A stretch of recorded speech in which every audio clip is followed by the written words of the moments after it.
Hello everyone, today we will discuss about the medical terminology. जो आज का lecture है उसमें हम कुछ मेडिकल टर्मिनोलॉजी के बारे में जानेंगे जो बहुत ही इंपॉर्टेंट होता है नर्सिंग में। देखिए मेडिकल टर्मिनोलॉजी जो है, देखिए सबसे पहले हम ये मेडिकल टर्मिनोलॉजी को देखेंगे कि फर्स्ट जो टर्मिनोलॉजी है वो क्या है, हेपेटाइटिस। अब हेपेटाइटिस जो होता है ये है हेपेटाइटिस। हेपेटाइटिस क्या होता है, जब हमारे लीवर में इन्फ्लामेशन हो जाता है तब उसको हम क्या बोलते हैं, हेपेटाइटिस। यानी लीवर को हम हिपैटिक से के भी नाम से जानते हैं, इसीलिए उस टर्मिनोलॉजी को क्या बोलते हैं, हेपेटाइटिस।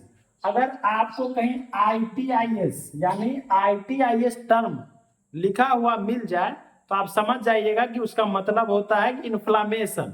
यानी आईटीआईएस जहां भी होगा उसका मतलब होगा क्या, इन्फ्लामेशन। तो लीवर में इन्फ्लामेशन जब हो रहा है तो वो क्या, उस टर्म को क्या नाम से बोला जाता है, हेपेटाइटिस। यानी जब लीवर में इन्फ्लामेशन हो जाता है तो उसको हम हेपेटाइटिस बोलते हैं। अब सेकेंड है मेनिंजाइटिस। अब मेनिंजाइटिस क्या होता है, देखिए मेनिंजेस से आपको याद आ रहा होगा कि मेनिंजेस एक तरह का लेयर होता है। वो कहाँ होता है, हमारे ब्रेन में, स्पाइनल कोड में।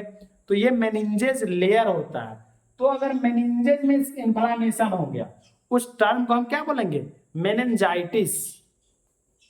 थर्ड जो है अर्थराइटिस।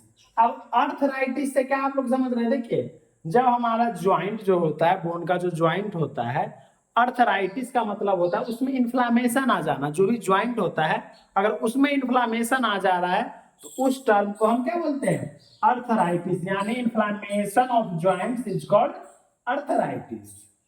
फोर्थ है दोस्तों नेफ्राइटिस। नेफ्राइटिस किससे रिलेटेड है, जो हमारा किडनी है, किडनी में नेफ्रॉन लाइक स्ट्रक्चर होता है उससे रिलेटेड है।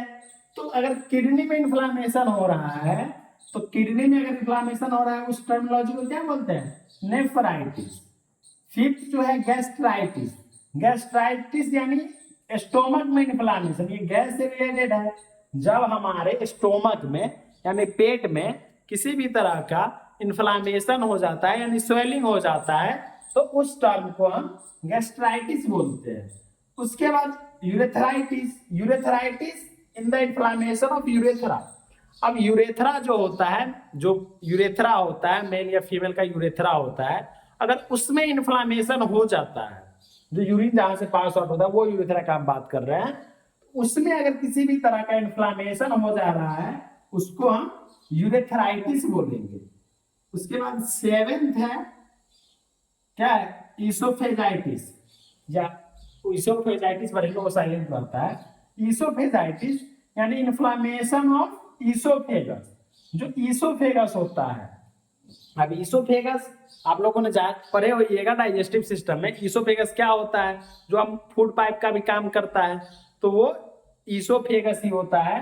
अगर उसमें इन्फ्लामेशन हो जाता है उसको हम क्या बोलते हैं, ईसोफेजाइटिस।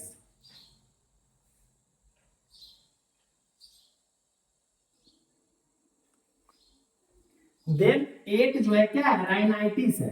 अब राइनाइटिस से क्या पता चल रहा है, राइनाइटिस अब नहीं बोलता है कि रनिंग नोज हो गया यानी कि नाक बहने लगा है, सर्दी हो गया है, तो running nose.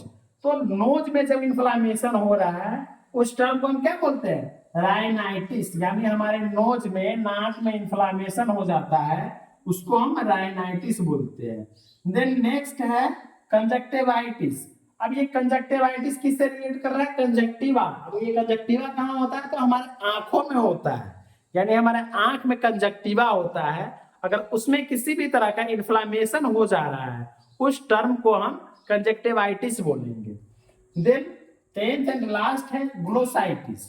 Glossitis inflammation of tongue, यानी हमारे जीभ, जो हमारा जीव है, टंग है, अगर उसमें इन्फ्लामेशन हो जा रहा है तो उस टर्म को हम ग्लोसाइटिस बोलेंगे।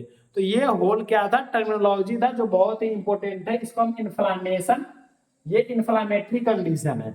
आपको मैंने पहले ही बता दिया कि अगर आईटीआईएस लग गया हो उसमें किसी भी टर्मिनोलॉजी में तो उसको हम इन्फ्लामेशन समझेंगे कि वहां इन्फ्लामेशन, एक तो मिगैली भी होता है, मिगैली में भी इन्फ्लामेशन ही होता है।